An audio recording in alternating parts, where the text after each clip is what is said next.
So very good morning to all, one and all present here. Today, day 6, session 2. We having a expert speaker with us, Mr. Hardik Lakhlani from Volvo ISR Commercial Vehicle Limited. I would like to request Professor Samat Sailor to introduce our today's speaker. Please, Samat. Thank you, Professor Yagnesh. Hello, everyone. A very good morning to all of you present over here for attending FDP on Automobile Engineering, Past, Present and Future, sponsored by ADIT IST. Myself, Samat Sailor, faculty from Automobile Engineering Department of ADIT College, heartily welcome each one of you present over here. Today we have among us Mr. Hardik Lakhlani, Senior Manager from BE Commercial Vehicle Limited, for delivering a technical session on emission norms and its impact on engine development. I'm also happy to say that he is also my best friend. Thank you, Mr. Hardik, for accepting our invitation and ready to deliver a technical session on this FDP program. Now, I would like to share a brief resume of our expert. He has completed diploma in automobile engineering for NMGP Institute in 2006. And he has done his bachelor degree in automobile engineering from LD College of Engineering in the year of 2009. He has obtained PGDBA degree from Symbiosis in the year of 2013. He has done his master degree in mechanical engineering with the specialization in design and thermal from the Institute of Engineering and Technology in the year of 2016. He was obtained for the gold medal in diploma and the undergraduate level. He has more than 11 years of the industrial experience in the field of engine development and successfully launched of 2.5 liter passenger vehicle to 8 liter heavy duty engines. He has vast product development experience to develop engine from Euro 2 to Euro 6 and BS2 to BS6 engine. The ranges from the domestic as well as the export countries like South Africa, Bangladesh, UAE, Indonesia, and upcoming Euro 5 for Chile, Latin America. He is also handling virtual engine and EATS development in current code. He prior to that, he worked with the Mahindra & Mahindra Limited for the 3 years. So far, he has registered 5 patents. He has published more than 7 technical articles in SI International Journal and events. Adding to this, he is only one from the Indian OEM becoming a part of SA International Journal of Engines editorial board and providing his expertise as an associate editor. He is also handling editor for the SA International Journal for the non-technical events. He was 4-time winner of ISA Technology Innovation Day. He is also a member of BE-Savvy Fuel Economy and BS6 Innovation Team. For the development and the training, he has also visited many countries like Germany, Japan, France, USA, Australia, Italy to attend auto shows, SA World Congress meetings, etc. etc. He has a lot of software expertise like AVL Cornetto, Cameo, M-Cruise, EATS, AVL Puma, Indicom, InMotion, etc. etc. He is also a member of BE-Savvy Fuel Economy and BS6 Innovation Team. He have a very good analytical skill and logical thinking abilities. Presently, he is associated with the VE Commercial Vehicle Limited as a senior manager and work in the section head engine development since 2012. Now, not much wasting of time to start our technical session. I request Mr. Hardik to start the session. We will learn a lot from this technical session. Thank you. Thank you so much for a brief introduction. Lots of things you have covered. Thank you very much.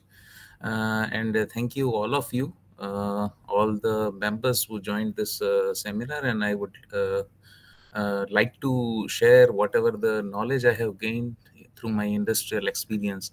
And I will share with knowledge with all of you. So is my voice is clear to all of you? Yes, sir. Okay, so I will start sharing my screen. Yeah.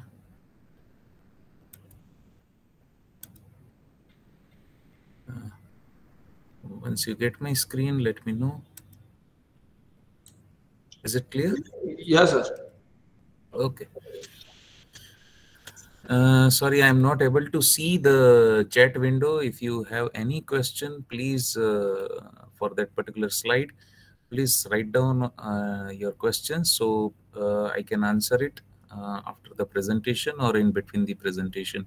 And you please stop me if you are able to get any technical issue in hearing the voice or something, or if you are not getting slides.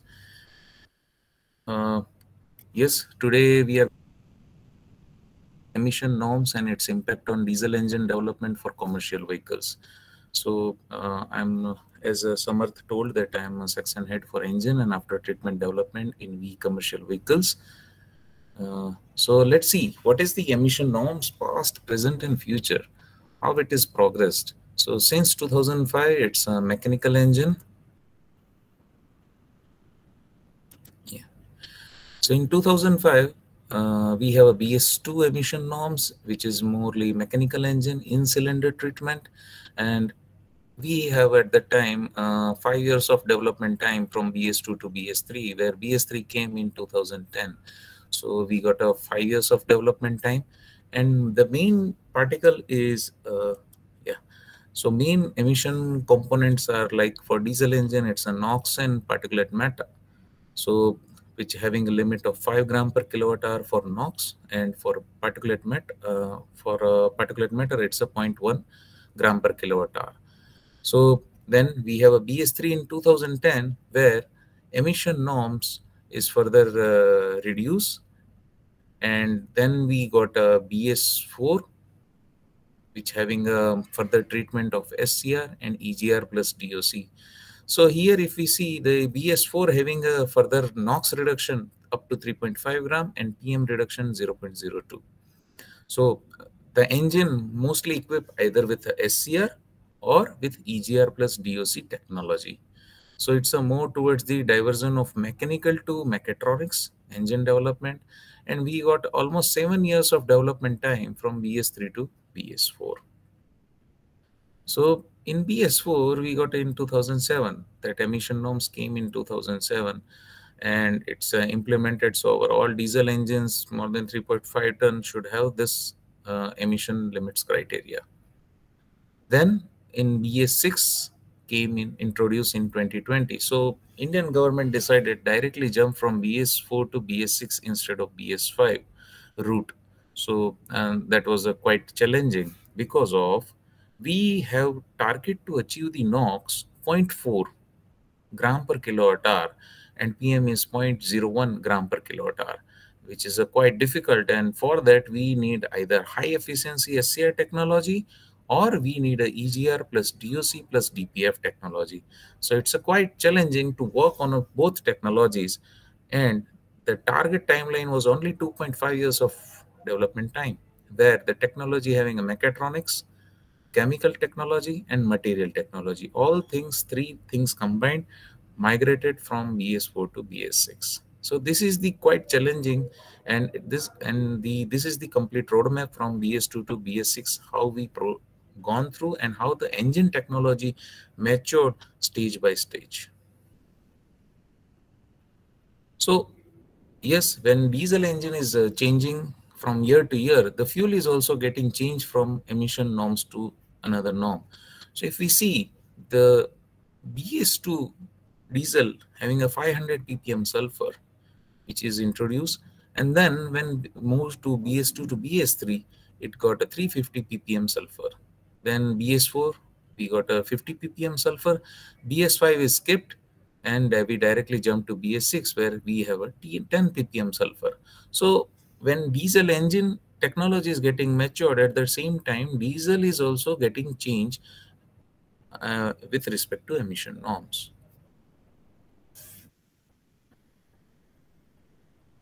So let's see how the technology getting changed from one segment to another segment during introduction of the emission norms. So if I will start with the fuel management system. So earlier we have a mechanical pump in BS3 or BS2, where the all technology related with the fuel management, it is with respect to only mechanical components. When we came to the BS3 further advanced engines or BS4, it is purely gone with the CRS with the solenoid injector and basic EMS with OBD features to meet the BS4 requirement that is introduced in 2017. And now further in BS6, now further rail pressure is increased from 1800 to 2000 bar, and injectors are further precise duration of calibration, advanced EMS capability to meet the OBD requirement also. So this is the fuel management system getting changed year by year. In case of air handling, because of diesel engine having a two critical criteria, one is a fuel and air, and it's a diesel engine is a more lean engine where L-fuel ratio can go up to 100. So at that time, the engine technology with respect to air handling system is also getting changed. So earlier it was only a wastegate turbocharger. It's a normal mechanical turbocharger with a boost of around 2.5 bar. Then we migrated further in a BS4, where few smaller engine with a higher power capability came up with a turbo compounding or two-stage turbocharger to generate the more boost at lower end and higher end to get a maximum power and torque capability of the smaller engines. When we move towards the BS6, the complexity of the engine is further increased. Packaging requirement is further enhanced because of now we have to more focus towards the emission technology also, which can reduce the tailpipe emission. So VGT turbocharger getting introduced in commercial vehicles. So that is the air handling system maturity stage by stage. And after treatment, earlier we have a BS2, BS3 having a DOC, only diesel oxidation catalyst, where in case of BS4, we have a DOC or POC with a cooled EGR system or only SCR system. So in BS4, there are two ways. Either we can go with the DOC, POC with a cooled EGR or selective catalyst reduction. So this two technology selected by the manufacturer. When we move towards the BS6 emission norms, the technology further migrated from SCR plus cooled EGR, DPF, which is combined together with the DOC. So this is the way the technology getting matured stage by stage every emission norms. So further I can go in detail, we can go in detail for what exactly happened on an engine and the emission technology. So if we see the base engine, whatever I will take a BS2 engine, in base engine what changes we need to do to meet the further emission norms. So we need to mature our FI system in such a way that we need to increase the rail pressure up to 2000 to 2200 or extra high pressure system that is up to 2400 bar, that we need to further to reduce particulate matter in the system. High combustion thermal efficiency, we know that earlier our engines having a thermal efficiency around 38%. Now in BS6 we reached up to 44%, and further it is we are planning to enhance by 47%. So for that, we need a very high level of combustion improvement in the system where BSFC CO2 is getting reduced through the swirl, through the piston geography changes, compression ratio changes. So all these things getting changed with respect to base engine. Yes, precise control of injection is very much needed. So for that, piezo injector is also getting introduced. Advanced combustion, as I shared, the piston bowl geometry is getting changed. Now we have a different type of piston, which we can say as a low suit piston, high efficiency BSFC improvement piston, where the swirl is getting controlled with a multi-hole injectors. So when I say multi-hole, there are, if you see here, there are multi-holes here. So around 8 holes. So 8 holes, 9 holes injectors with a precise fuel control is getting updated with respect to engine. Furthermore, closed loop combustion control. So now this combustion is not only the open loop where we inject the fuel and we are only getting emission. Now we are controlling the fuel and air in a closed loop control where we have an input from different sensors like boost sensor, HFM sensor, temperature sensors. From that, we can understand how much fuel is getting burnt and getting wasted. So closed loop control is getting introduced. EGR Venturi system, like Venturi principle getting introduced for the EGR better controlled air mass, EGR mass flow, along with a cooled EGR, which can have a further temperature control from hot EGR to cold EGR condition. As I shared, the injection control strategy is getting changed. Advanced fuel injection strategy with a multiple injection, like pilot injection, which is a pilot, we can say 1 or 2, then pre-pilot from the main injection, after injection. So this after injection mainly used for the PM reduction and BSFC improvement and noise control, and post injection. Post injection mainly used for the thermal management. So this multiple injections used to come here. When we go to the BS2, at that time only main injection was there.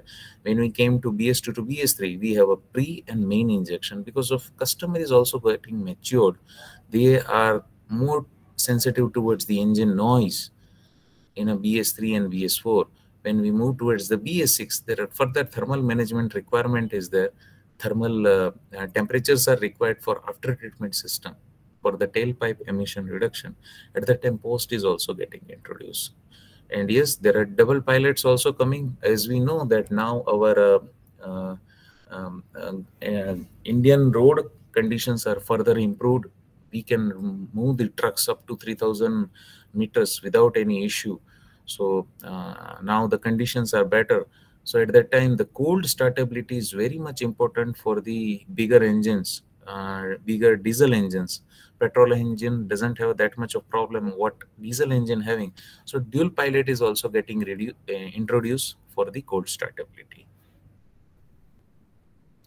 Friction reduction is also a vast area where the friction is now further need to reduce the CO2 emission, because of CO2 is become critical day by day for customer, because of customer directly getting a benefit as a fuel consumption, and emission norms are also changing day by or year by year for a CO2 reduction.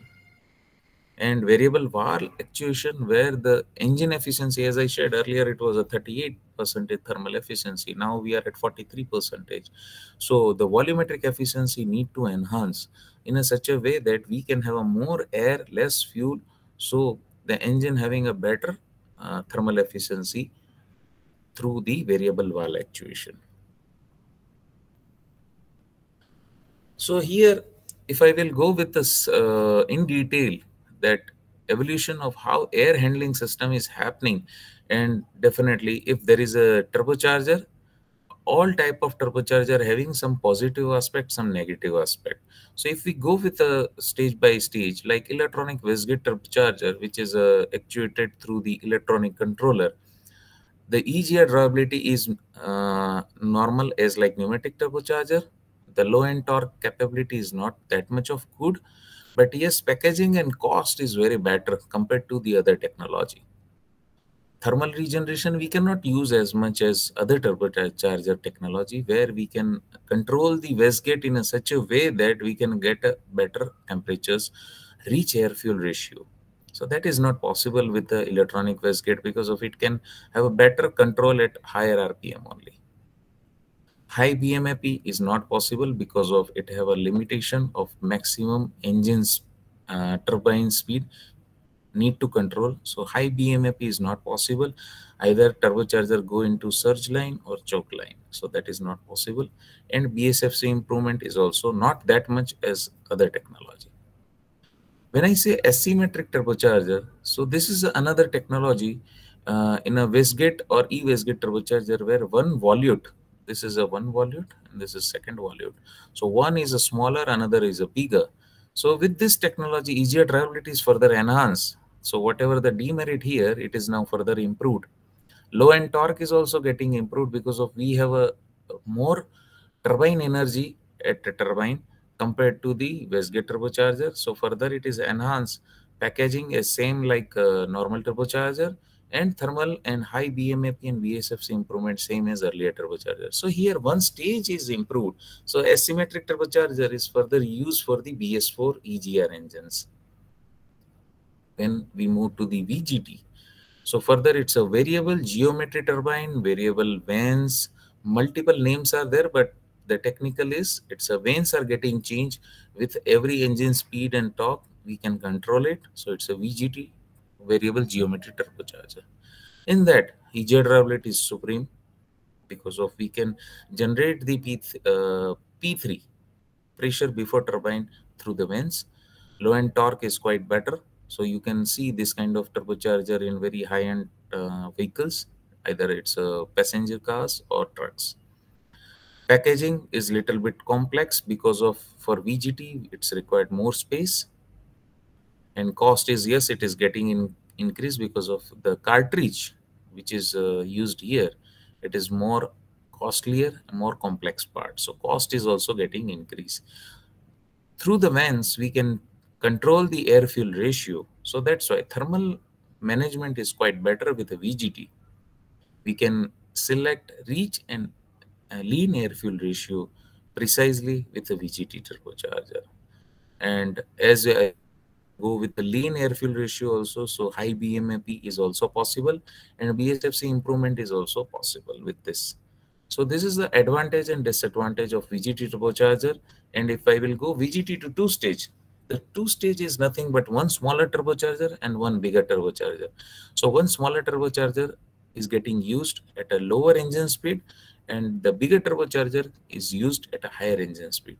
So if you go through any bigger high-end performance car like BMW, Audi, those vehicles having a two-stage turbocharger where high power is also getting generated, the BSFC improvement is also there, and low end torque is quite good enough, so vehicle can speed up like anything. So this technology, two-stage turbocharger, is getting used to enhance further power and performance of the engine. But at the same time, the cost is too high and packaging is too much difficult with a two-stage turbocharger. So these are the turbocharger technologies available to meet the different kind of emission norms. But at the same time, cost and packaging is required. So when we move from one emission norms to another emission norms, what exactly is happening? If I will consider from 1992 to 2020, these are the different regulations came into picture in the globe, or we can say we generally BS we are comparing with the European emission norms. So here the limits are like Euro 1 and Euro 2 having a emission cycles of 13 mode. Regulation we used to say ECE R49. So this is one of the regulation. Through this mode 13 mode came out, and which is applicable for Euro 1 and Euro 2. Then Euro 3, Euro 4 and Euro 5 having this emission test cycle where we are testing our engines and confirming that our emissions are getting met or not in an engine dyno. So where ESC, ETC and ELR, it's a European steady state cycle, European transit cycle and European load response cycles. So these three different cycles are getting used to identify this engines are getting engines are meeting the emissions or not, which regulation as a part of ECE R49 and ISO 16183. Then as a global technical regulation came in UN, and they identified that we have further need to narrow down the vehicles are running, either it's India, either it's Japan, either it's Germany, either it's in US. They all should have a different kind of running pattern. But the vehicle is getting produced in US. If they will run in India, they should also meet the emission. So that's why the GTR, Global Technical Regulation, came out with the new cycles like World Harmonized Steady State Cycle, World Harmonized Transient Cycle, and OCE, which is an off-cycle emission, which is not as a part of dyno testbed, but it is out of the dyno, means on-road emissions. So these three cycles are getting introduced in a Euro 6, and Euro 6 and BS6 similar to us. And with this, we have further requirement of tailpipe emission reduction, where we have a particulate counter. Means every carbon getting generated through the engine and transmitting from tailpipe, it have every carbon having a counts that how much carbon is getting generated through the tailpipe. We have further NH3 getting introduced, and off cycle emission, as I shared, it's nothing but the on-road emission cycles. So these things are came into picture in Euro 6. So to meet this emission, Euro 6, or I can say BS6, it's not an easy task. We have to do a lot of trade-off in a engine technology. So now engine is here, the main criteria is the engine, where in BS6 or Euro 6, the engine as well as exhaust after treatment is also critical, where it came into picture. So I will go through the step by step how the exhaust emissions are getting controlled through engine as well as the exhaust after treatment. So it's a two different pillars in BS6. But the question always remains same, that now in Europe or Germany, Europe or US or Japan, they have this technology. So why we can directly adapt it and we can implement it within a 2.5 years? But I would like to say it's not easy task. And it's not an easy solution also, because of Indian conditions are totally different. Europe, the average speed is around 90 to 100. India, average speed is 45 to 60. So complete thermal management is different. We cannot directly use that solution here. So if we compare it, the two different cycles, one is Stuttgart, which is in Germany. That city is in Germany. Stuttgart city, that is a city duty cycle, and Bangalore, which is, we all know that it's very high traffic condition. So Bangalore duty cycle. So if you see these two different bars with the two different color, I will start how it's compared. The total duration is captured 340 seconds. Maximum speed is 52.4 kilometer per hour. Mean speed is 19.7 kilometer per hour. Idle part, where in this city, when vehicle is running, the 26% is there. And less than 10 kmph, it is only 35%. Now let's compare how the Indian critical duty cycle is there, where Bangalore city is considered as a worst case. So total duration is 960 kilometers. Maximum speed is 31.4 kilometers per hour. Mean speed is 10.8 kilometer per hour. The idle part is 33%. So here the idle part means I can say the engine speed is running at idle RPM, like normal RPM, which is without accelerator pedal, vehicle is not moving. So what is the engine speed? So here it's Stuttgart 26%. Here in India it's a 33%. The big difference is here the vehicle is running less than 10 kilometer per hour.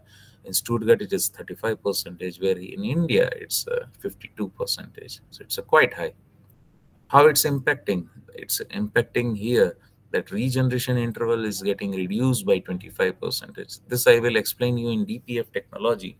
For carbon particulate number reduction, we need a DPF, diesel particulate filter, and for DPF, the regeneration is much mandatory.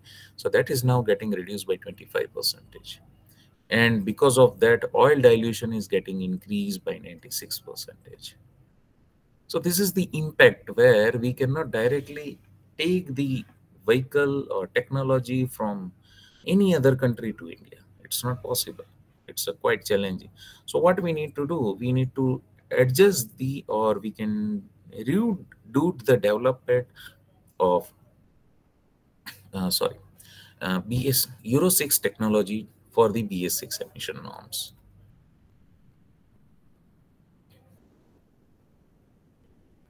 So let's go to the what kind of cycles in GTR is mentioned. One is a WHSC, another is a WHTC. These are the critical emission cycles where engines are getting tested and getting verified that engines are meeting emission norms or not. And the change in this emission cycles, it's highly impacting on the thermal management. If you see the red one, it's a BS6 emission cycles, and the yellow one is the BS4 emission cycles. So now engine speed is getting changed. It's earlier it was running higher speed. Now engine will tested in a lower engine speed. It means the temperatures will be lower. The torque is also getting lesser time. So the major contributor, like 50% is less than 50% of maximum operating torque, or I can say BMAP, where Euro 4 it's having a or BS4 having equivalent ratio of engine speed and torque. So it's a quite differentiated that WHSC is shifted for lower engine speed and torque, making more emission difficult to optimize because of lower temperatures. Where in case of WHTC, earlier the BS4 is running here at a normalized speed. If I will see the engine, it's up to 100% here rated speed. It's running here, the BS4, where in case of BS6, it is running here. It's a transient cycle. So it's not easy task where the engine are going towards the idle RPM, going to run at a idle RPM, and we need to reduce the emission in such a way that we can meet the BS6. And also in BS6, there are two stages are there in a world harmonized transient cycle. That first, one cycle is getting started from 30 degree, less than 30 degree coolant and gas temperatures of engines.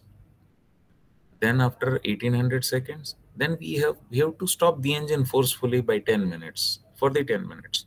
So all the temperatures at exhaust after treatment is getting down, cool down. After 10 minutes, once again, we need to run that cycle.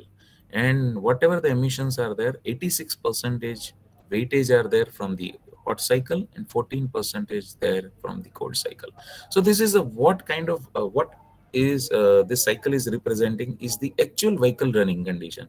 We can start the vehicle, we can move the vehicle, we will stop the vehicle at signal, or we can offload the goods for 10 minutes, then once again we will start the vehicle. So this is the real application cycle is getting introduced in the BS6 emission norms.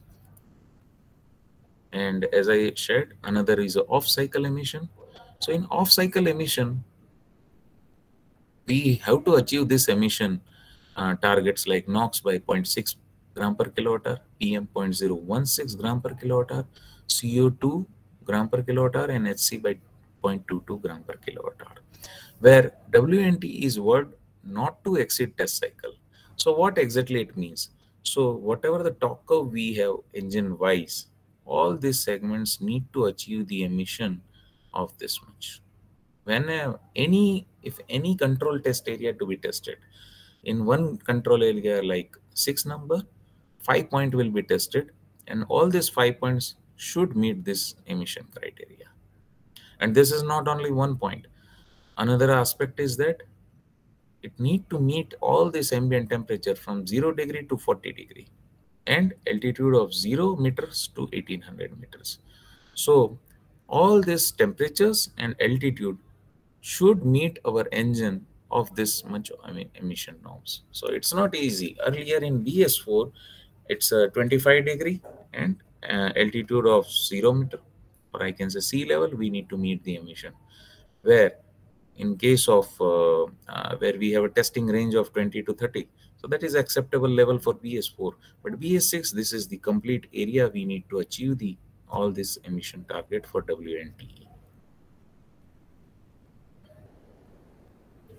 So what exactly the legislation limit is coming from BS4 to BS6 in a steady state cycle, European steady state cycle and world harmonized steady state cycle. So these are the changes in emission values in steady state, and in transient cycle from BS4 to BS6, these are the changes in emission norms values. So here we can see the NOx, which is very critical component for diesel engine, we need to reduce in BS6 by 89%, where particulate matter we need to reduce by 50%. So it's not easy task. Because of this, we need to do in a 2.5 years of development, and at the same time, we need to give a product to the customer which can be run in our normal Indian condition, and also he can be a fault-free engine.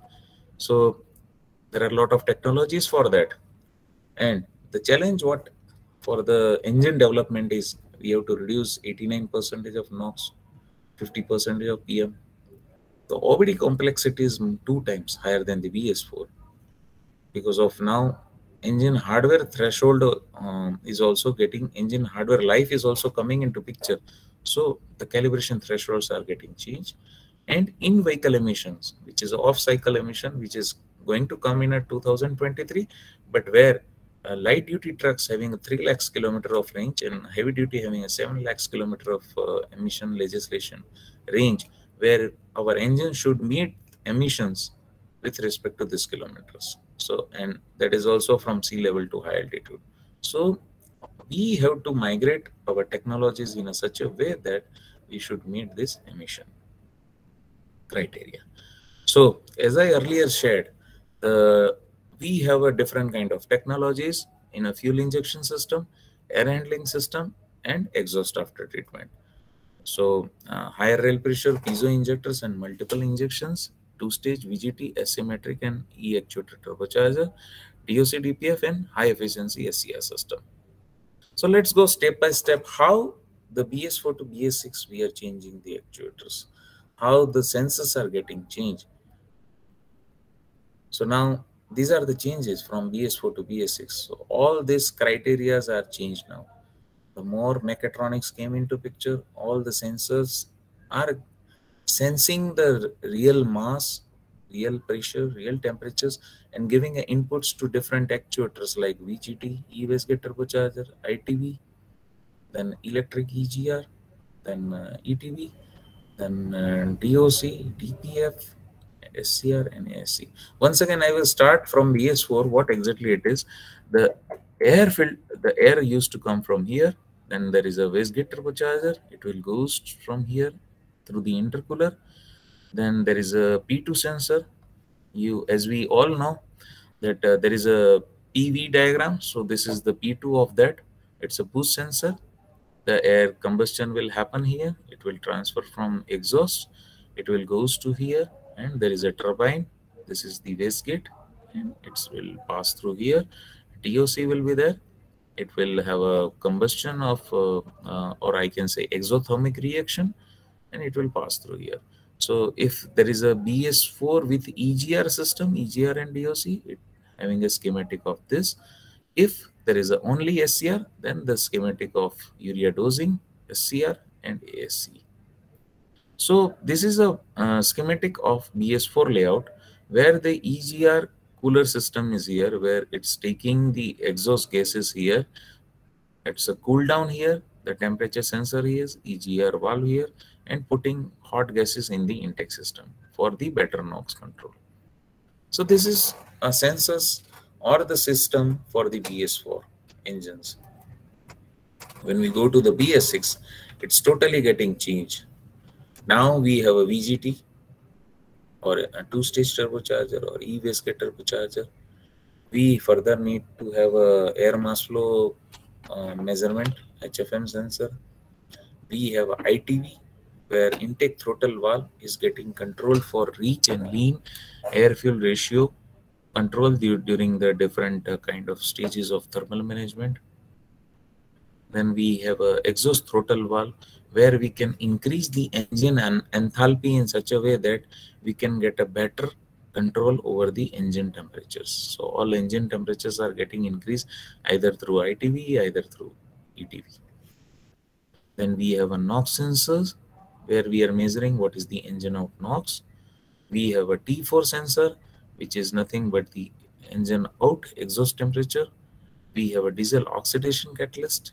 Then T5 sensor is also coming into picture because of in BS6 we should have exothermic reaction, and that should be in control. So T5 sensor is there to control that. DPF, diesel particulate filter, is there where we are measuring the delta P between one point to another point and how much DPF is getting loaded. That is getting measured through the delta P. Then the T6 temperature, which is more useful for the SCR, where when we can inject the urea, that is controlled through the T6 temperature. Then it's a SCR, ASC and tailpipe NOx sensor where it's a closed loop, like whatever the NOx is coming out, if it is too high, then it will give the signal to the doser and it will inject more urea. So this is a closed loop system with the urea quality, and urea level sensor is also mandatory for BS6. So these are the changes from BS4 to BS6, where the emission norms getting impacted on engine technology migration. So let's see the complexity, how it's getting changed. Now DOC to DPF, the norms are the emission components are getting changed. It will goes to the SCR and ASC. So overall HCCO is now converted into CO2, N2, and H2O. Different kind of actuators came into picture, like intake throttle valve, EGR valve, VGT, e-wastegate, where we need to do further mechatronic control on a PID that is further required. Combustion treatment like air treatment optimization, further soot reduction, in-cylinder late post injection, and controlled thermal management through ITV and ETV. And yes, as we know, interfacing, it's electronics is a part of now our engine development. So advanced EMS new generation cluster BS6 OBD requirement and fleet monitoring is very much needed, and which is nothing but the interlinking electronics with the BS6. So let's see that how exhaust after treatment getting selected based on the different kind of temperature range. So this is the T4 exhaust temperature, and if we can say that our temperatures are in a range of 450, then we need to proceed with the passive system operating range, either with the active system where we need a 500 to 600 degree exhaust temperatures for the DPF and SCR. So the technology is getting selected based on the duty cycle, the need of the vehicle. So either it's this kind of temperature having a NO2 based soot regeneration with a high sulfur fuel, which is more difficult, copper zeolite, which is used as a for the low temperature duty cycle where it is very less sensitive to NO2, and vanadium SCR technology, which is sensitive to low NO2 at low temperatures. So these are the system having a passive and active type of system, exhaust system. So let's see what exactly is happening from moving engine out to the tailpipe. So these are the emission components: HC, O2, PM, CO, and NOx. So further it will reduce in a DOC, then it will go to the DPF, where our emissions are further, PM is getting reduced, CO2 is there, NOx is still same like earlier. Then we have a SCR system which help us to convert NOx into the N2. And when we do the urea dosing, NH3 is getting generated. So that NH3 is getting trapped at ASC, ammonia slip catalyst. So this is the way our emissions, engine out emission, is getting converted into final exhaust as a CO2, H2O, and nitrogen, N2.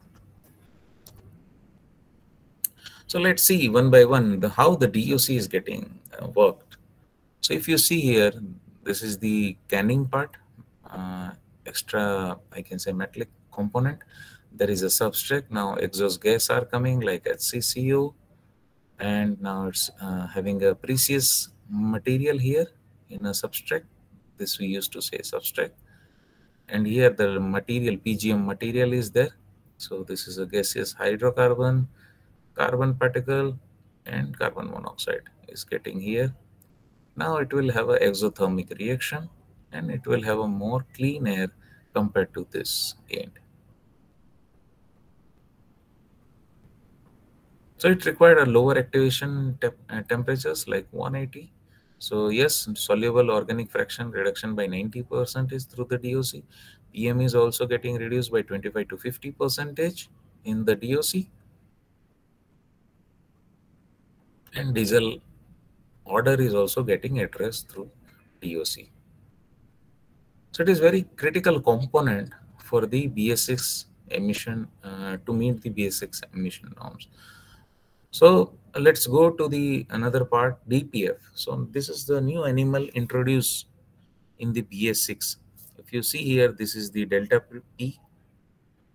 pressure, and the engine exhaust from the DOC, whatever is coming, it is getting trapped here.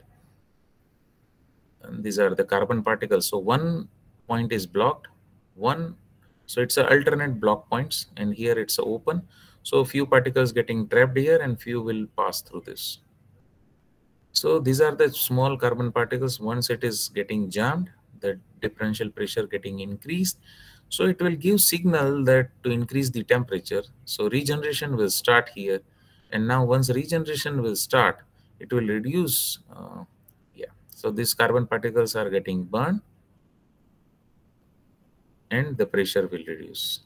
So this is the regeneration process, what I earlier mentioned, that in DPF, regeneration is very critical because of its need a very controlled burning. Otherwise, the DPF can go up to 1000 degrees Celsius also. And this is not meant for 1000 degree. It can be meant for the 850 maximum degree Celsius.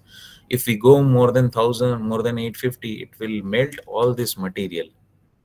All these things getting melted, and it will have a fire also. So DPF control, regeneration control is very much needed because of carbon and oxygen along with hydrocarbon. It will have a very uncontrolled burning. So this is a critical technology to be calibrated and to be validated for BS6 emission norms. So the particulate number is getting controlled through the DPF. If you see the small size of carbon particles, which is getting measured at tailpipe, so those carbon particles are getting trapped here through the DPF. So without DPF, we cannot meet the particulate number of BS6 emission norms.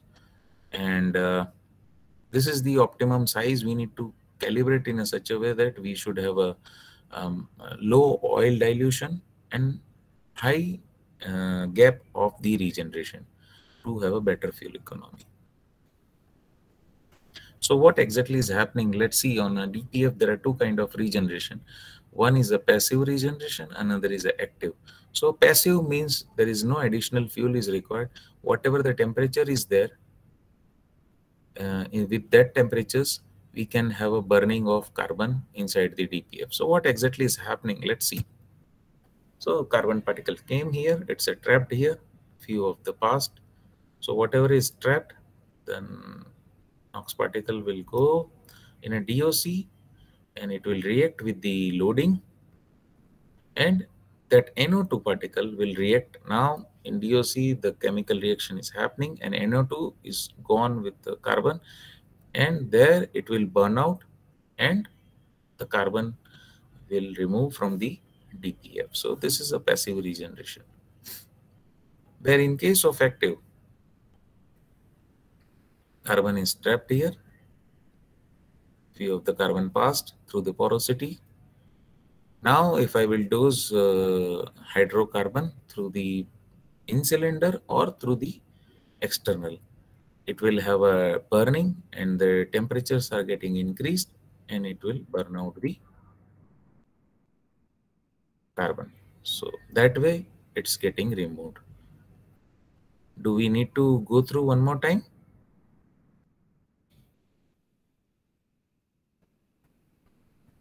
Yes, sir. Kindly repeat it. Sorry? Sir, kindly repeat it if possible. Yeah. So let's see once again here. So just I would try to elaborate this table. This 220 to 400 NO2 will be there. And this is 300 to 500 catalyst oxygen, and whatever the oxygen is coming from the exhaust, that is also getting reacted. So why 220 to 400? Because of DOC getting a exothermic reaction from 220 degrees Celsius. So below 220, it won't start working. So that's why the range is coming 220 to 400. And here 300 to 500, it is more towards the oxygen and lean air fuel ratio is coming at a higher engine speed. So 300 to 500 degrees Celsius. So this complete zone is passive, 220 to 500. And above 500, the active regeneration is happening, where O2 is more critical to control the burning of the carbon. So let's go one more time. These are the carbon particles, O2 particles, and NOx particles. So carbon are trapped here. Few of the pass through the DPF. It's because of porosity in the substrate. These are the substrate material, and it will have a porosity. 2 particles of NO worked here, and it generated NO2 in the DOC in this temperature range.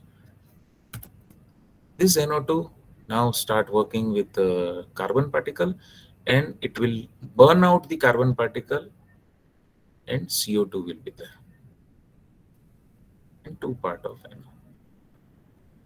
So how this NO is getting reacted in the SCR, that we will see further, but this is the way from the DPF CO2 and 2 component of NO is getting generated. Now if we see the active system where above 500 degrees Celsius, what is happening, that yes, carbon trapped here, few carbon passed here, sorry. Now we have a hydrocarbon dosing either through in cylinder, either through the external. Temperatures are increased. Once again, I will explain here. So this is now getting reacted, and temperatures are increased, and DOC out. So T5 temperature measurement will be here, as I shared earlier. Once again, we will see. So hydrocarbon with oxygen reacted, temperatures are increased. Now H2 and CO2 getting out. Now oxygen further will be there, that will react with the carbon, and it will burn out the carbon, and CO2 will be there. So this is the way the active regeneration is happening. Is it clear to everyone? Yes, sir. It is clear now. Thank you. Okay. So now is DPF is only one type? No. There are multiple type of DPF technologies are there. One is a center metal, where we can see here the metallic type of honeycomb structure will be there. Then another technology is cordierite type of material, and another is a silica carbide.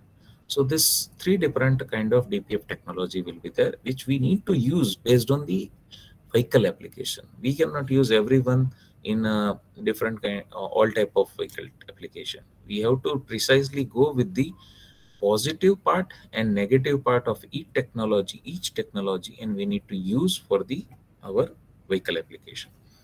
So if I will cut down the snap of this cordierite material, it will be honeycomb structure like this, and silica carbide is like this. The weight is lighter weight. This is lighter weight. This is a heavy weight. The thermal conductivity is low. Here it's too high. Regeneration, we can use it less than 550 degrees Celsius. Otherwise, what will happen, as I earlier shared, that this temperature is more than 850, this material will melt. It will melt down like sand.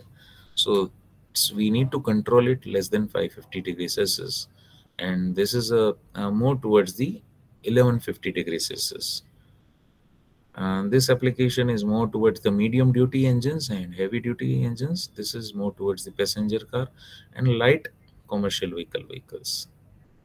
So let's see what are the advantage and disadvantage of this passive and active regeneration system. Where passive regeneration system required more NO2 to NO ratio, it means diesel oxidation catalyst will have a more loading. Hydrocarbon and carbon monoxide oxidation is too good. Sulfation is too high because of we are using more fuel, and up to 550 degrees Celsius we can use it. Fuel consumption will be higher because of every time we need to have a more temperatures to burn out with a passive regeneration system. Hardware cost is getting increased because of we need to have a higher temperatures. Oil dilution and thermal durability is less impacted because of post fuel injection. Once the piston reach to the bottom dead center, we don't need to inject the fuel. So that is getting saved here as a oil dilution part. Heat mode more towards the NO2, and the cost is more compared to the active. So let's see what active regeneration will have. Active regeneration doesn't require NO2, NO. HCC oxidation same as passive. Sulfation will have no impact. Reason is it's have a more than 550 or 600 degree. The sulfates in the system will getting wash out it can go hydrothermal aging means, sorry, I missed that point, that hydrothermal aging means the temperatures are getting more used on the substrate here. So substrate face the more higher temperatures. So what kind of temperatures it will face? It will face up to 550 degrees Celsius and 700 degrees Celsius in this active system. So at that time, the aging is getting added in the system, means the efficiency of this system is getting reduced. So here active system having a more aging compared to the passive system. And oil dilution will be higher with the active regeneration because of it will have a late post injection or HC dosing. And yes, cost is can be comparatively if there is a no HCI injection. Yeah, this is the very good graph. If you can, if we can go through it, it's a city condition unladen. Okay, this graph is city condition, unladen condition, and this is a highway. The blue one is the highway. This one is the city condition. Vehicle is running. So let's see what is the x-axis. X-axis the exhaust temperatures. Y-axis is the percentage of accumulation of this temperature. So when I will run my vehicle in a city condition without any load, so what is happening that my 50% having a 0% contribution, 100 degree having almost 10% contribution, 150 having a contribution around 18%. Maximum my vehicle is running between 200 to 250. So if you see here, the systems with the unladen conditions like exhaust after treatment is running here. So it's not an easy task where we have to have more temperatures, but vehicle is running in unladen condition. The temperatures are very low. So almost 90 to 95% engine is running less than 250 degrees Celsius. Where in case of if I will go with the highway duty cycle, my maximum temperatures in a range of 250 to 300, almost 50% weightage or 40% weightage is there. So I have a more better passive regeneration compared to the city duty cycle. So this is the comparison between a city and highway, how the passive and active regeneration can happen. So in highway, the passive regeneration is best possible. In compared to city duty cycle, it's not possible. So in city, we have a more regeneration, active regeneration required.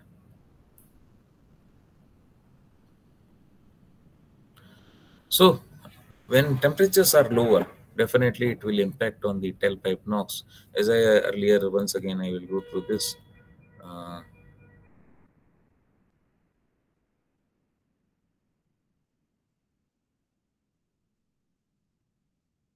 If we see here, we have a NOx now up to here. So NOx is coming from this point to DOC in, DOC out, DPF out, SCR in. So there is no treatment is happening for the NOx. So for that we have a SCR, and for the NOx reduction we have a urea dosing. It's a NH3 dosing, but in a liquid form. So the NH3 is getting introduced here, and it will have a further reduction in NOx. So how it is happening? Let's see inside.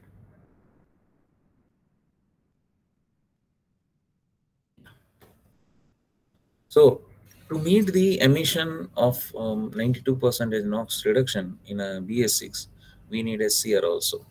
So it required a high conversion efficiency, about 95 to 98%.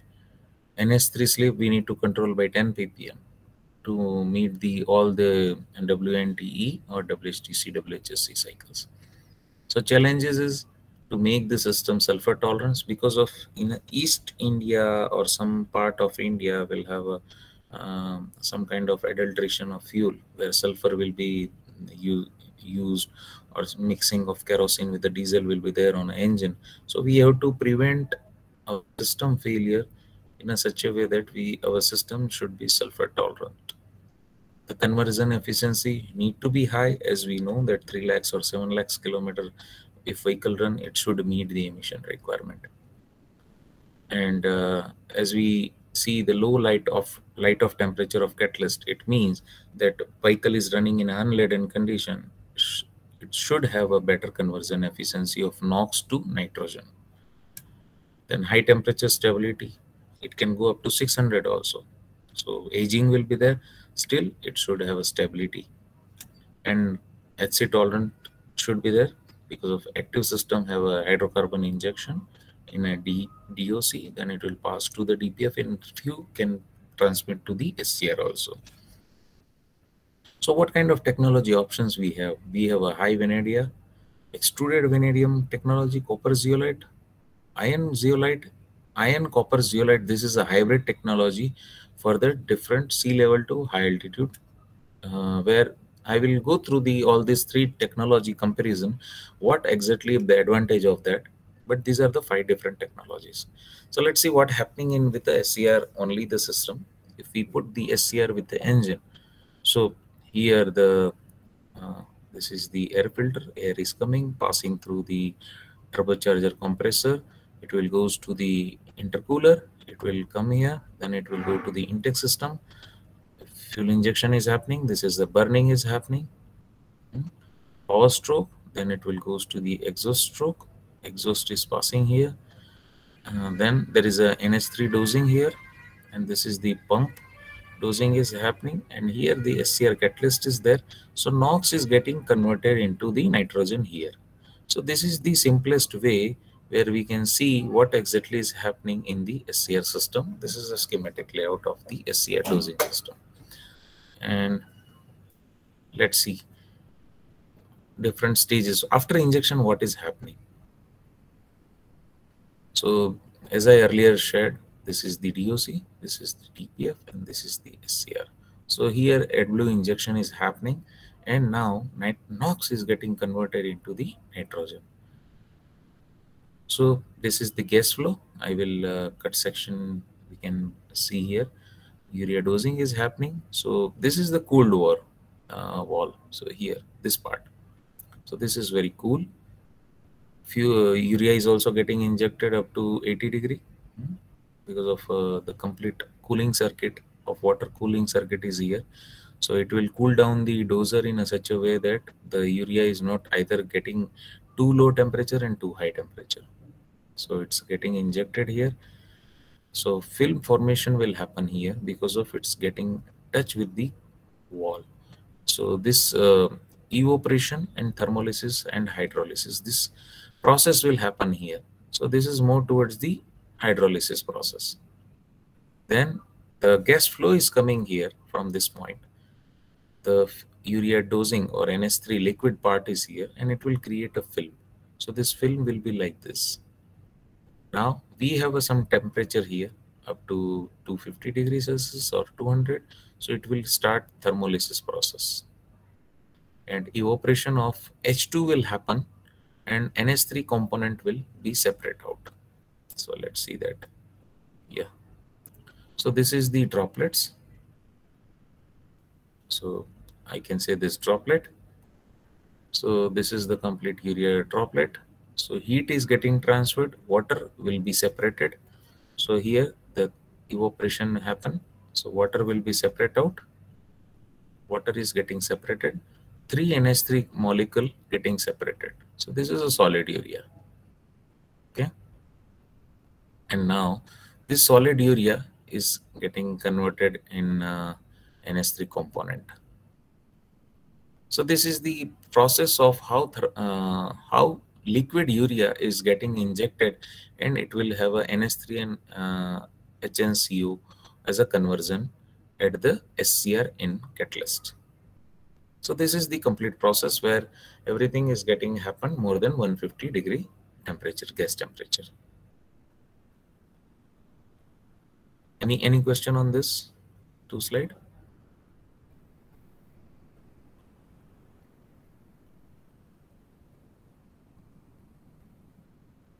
No, sir. Okay.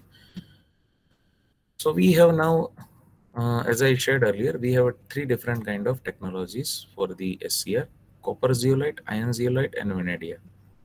So if we see the x-axis, this is the gas temperature, and this is the NOx conversion. NOx conversion means nitrogen coming at the SCR in, selective catalyst reduction in, and it is getting converted into the nitrogen. So how much percentage is getting converted? This is the graph of that. So NOx conversion.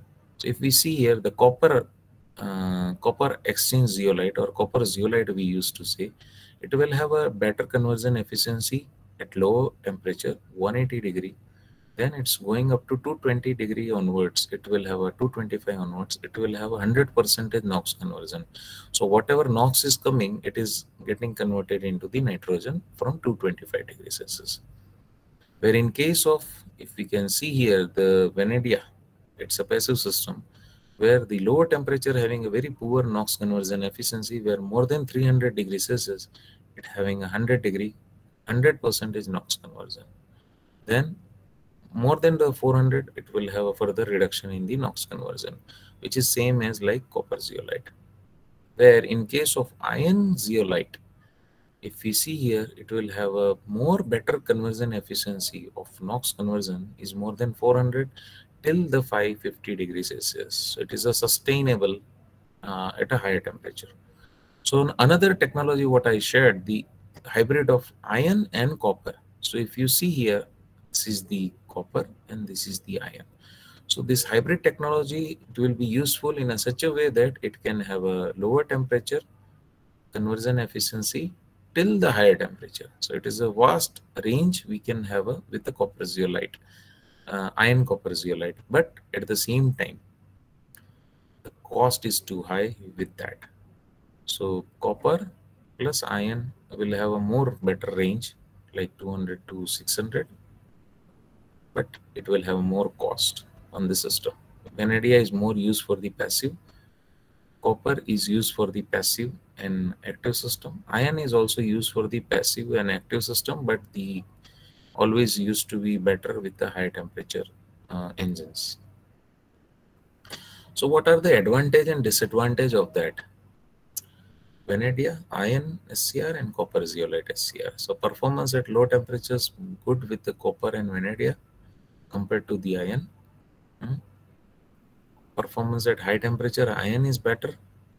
Stability of DPF regeneration, yes, iron and copper is further better. Vanadium is not at all possible because of vanadium having a temperature limit of 600 degrees Celsius. More than 600, it will melt down. Surface tolerant vanadium is more better compared to this two system. Low NO2 requirement is there for the copper, where in case of vanadium and iron required more NO2, nitrogen oxide, for a better NOx conversion. N2O selectivity, it's a more better with the iron and copper. Dependency to NH3 storage, where NH3 is getting, when we say this NH3, that need to be stored here in catalyst for a better conversion efficiency. So the NH3 storage is required for the vanadium and copper, not much required for iron.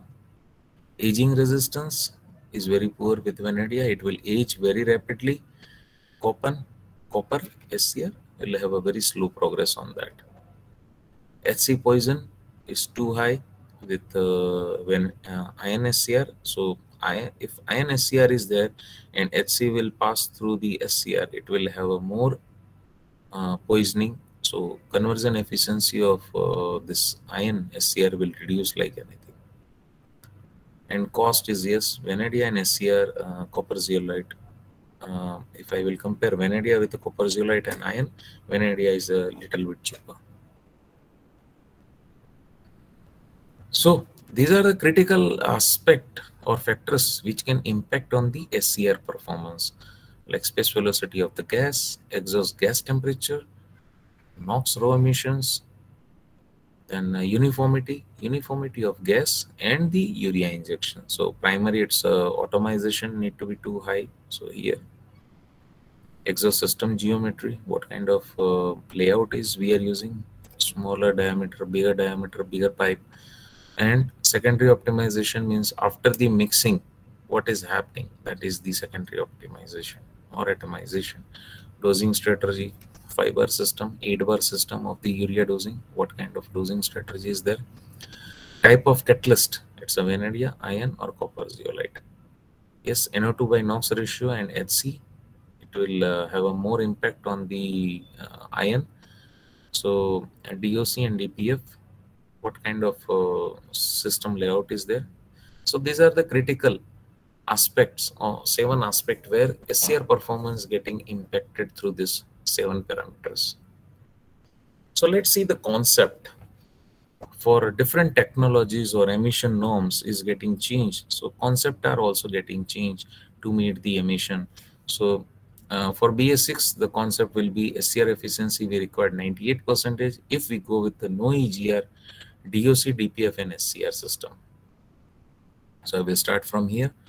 So this is the air is coming, air filter is there, compressor is there, intercooler is there, ITV is there, intake throttle valve, so which can use for the lean and rich air fuel ratio management, boost pressure to sense the boost pressure, cylinders, engine out NOx 8 gram, it will goes to the turbine, exhaust throttle valve, then there will be a NOx sensor to measure what is the engine out NOx, then temperature sensors, then diesel oxidation catalyst, then temperature sensor of how much temperatures after the DOC for regeneration, then DPF, then temperature sensor for SCR dosing, then SCR catalyst, selective catalyst reduction, and ammonia slip catalyst, ASC, then tailpipe NOx to see what is the NOx at tailpipe.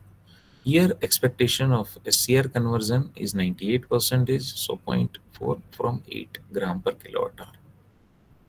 And this is the differential pressure sensor for how much DPF is getting loaded or not.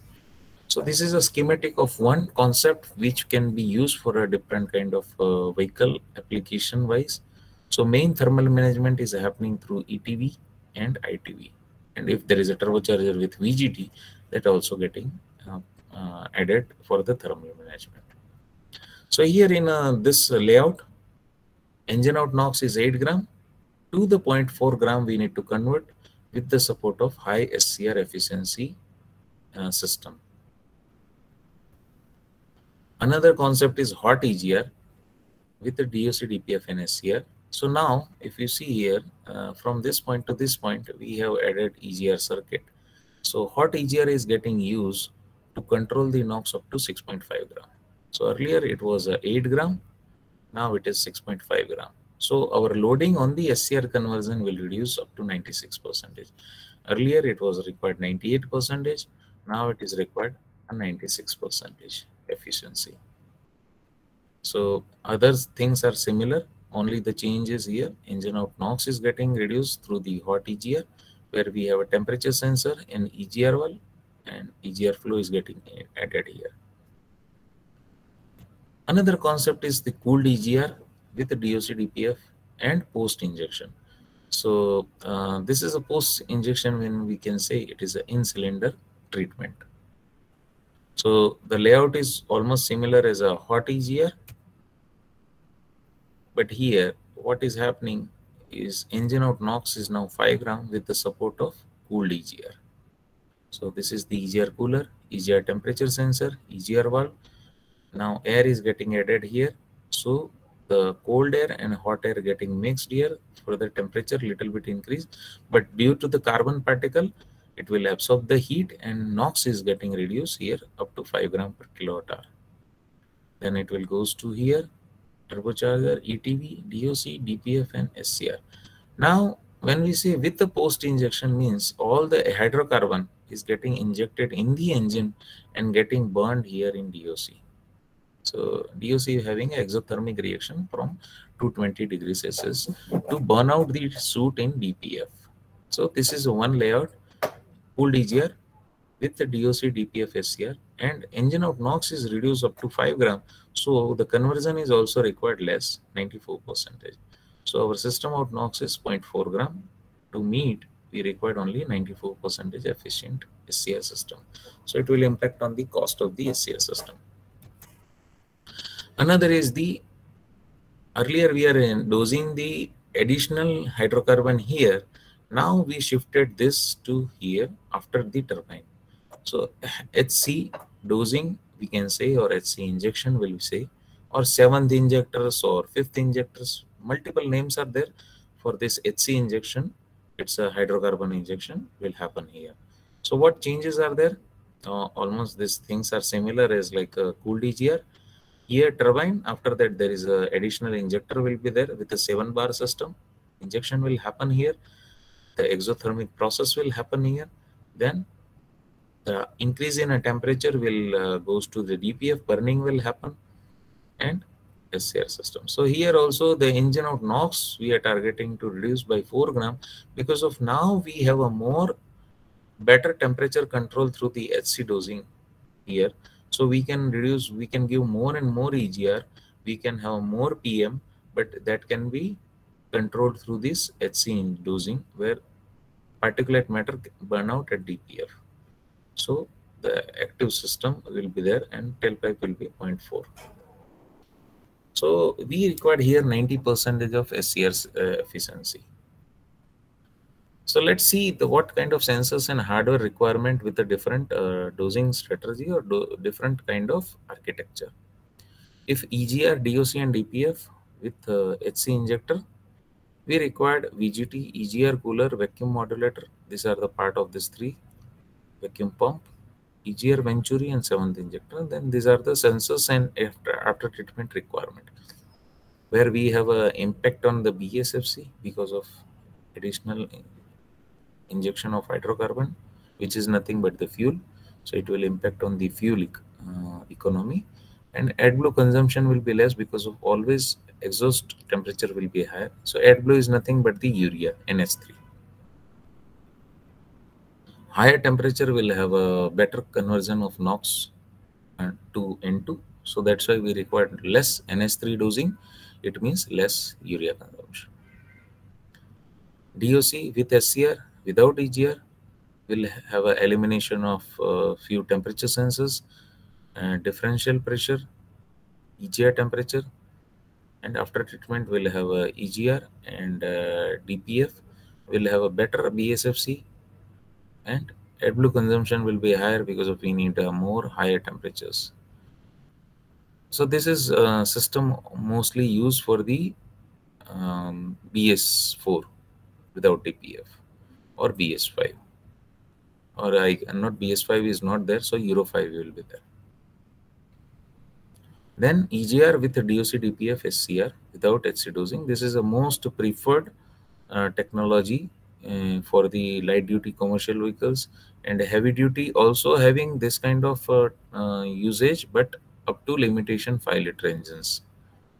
So 7th injector won't be there. So whatever the fuel is there, that is getting injected in the combustion chamber. Impact will be negative on a BSFC because of additional fuel is we are putting here, and AdBlue consumption will be less because of different kind of thermal management, like through ITV or through ETV.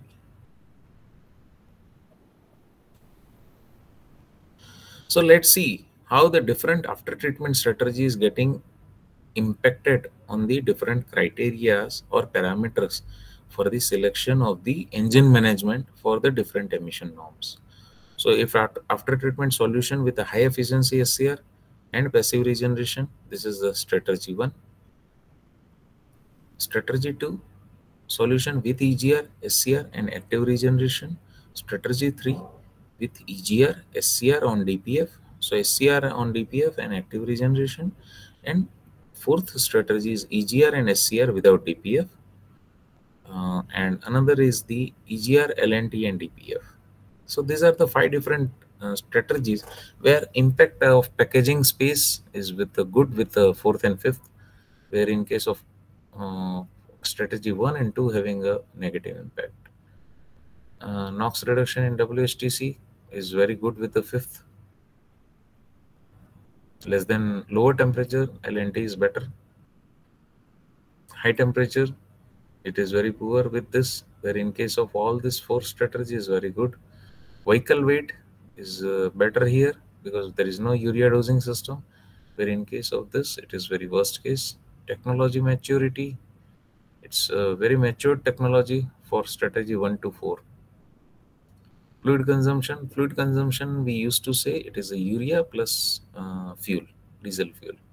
So fluid consumption is better compared to the strategy 1. cost is too high with the strategy 1 and 2. Vehicle operation cost is high with the strategy 2 and 5.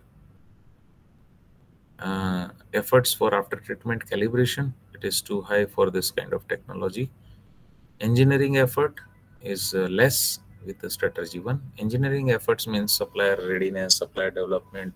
Those things are getting considered here. Sulfur tolerance, all are better. PN can meet through this, where in case of without DPF, PN cannot be met.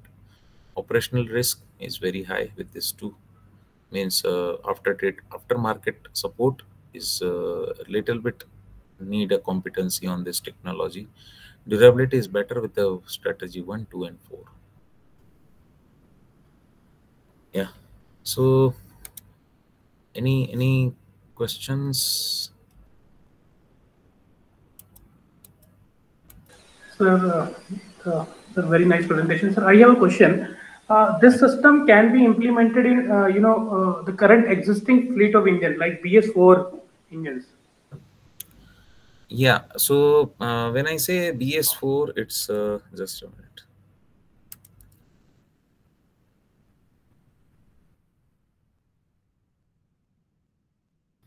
So let's see, BS4 is a cold EGR with DOC. Okay. So this is a cold EGR and DOC, but it doesn't have a DPF and SCR. So either there is a cold EGR with DOC or only SCR. So what will happen that you cannot directly migrate the BS4 engine into BS6 through the additional fitment of DPF and SCR. The reason is why we need additional electronics to support this functionality, SCR and DPF calibration. So when I say converting BS4 to BS6, it's not easy task. It's not possible immediately. It's required. Your question is regarding retrofitment, right? Right, sir. Yeah, retrofitment is not easily possible. Every manufacturer need to work out on the EMS and the complete architecture of the engine. So it's not an easy task. It will be more costlier than the existing BS6 engines. Thank you, sir. Thank you very much. Yeah. Yeah. So any questions, having any queries from participant side, may ask to the speaker. Otherwise, we proceed to conclude this session.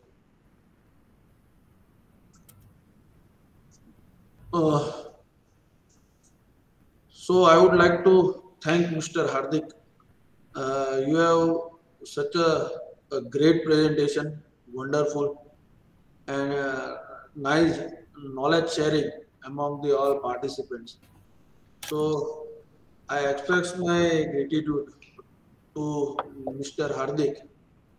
He has spent a valuable time and present in this FDP.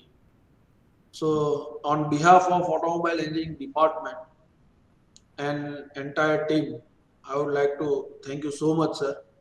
Such a great session we have. Thank you so much, sir. Thank you, Yagnesh, and I would like to share that yes, ADIT team is a excellent work done, and it is a great platform that I also ADIT once visited in my college days, and it is great to have a knowledge sharing from industry to institute. So it is privilege to me that I can able to transfer the knowledge what I have gained in the last few years.